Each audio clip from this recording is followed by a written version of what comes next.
родилась в Омске. В 1941 году, в марте, перед самой войной. Папу забрали на фронт. Мы с мамой остались. Ну, знаете, в городе вообще же нечего было есть. Поэтому голодали, конечно, очень. И я от голода проболела, до 5 лет не ходила. Мне никогда не разрешали заниматься спортом. Видимо, вот это и сподвигло меня на то, чтобы стать болельщицей. Наверное. Я всем связки испортила. Потому что я умею радоваться, любой. Вот нас научили, потому что тяжелая была жизнь. Любой, вот крошки мы радовались. Нам, когда построили этот дворец, Астана-арена, так как я вообще единственная в городе, кто ходит на стадион с самого первого года.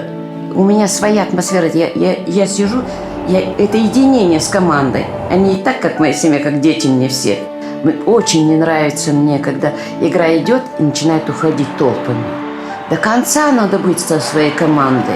Настраивать ее, продолжать на победу. Если я раньше просто любила и хотела, чтобы они были лучше, то сейчас я горжусь ими.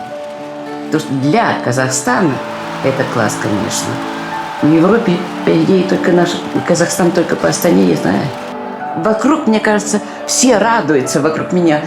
Наши же выиграли, должны все радоваться. Да я не могу без этого жить. Но должно у человека быть дело. И он поэтому и счастлив, когда у него есть любимое что-то очень, без которого жить нельзя.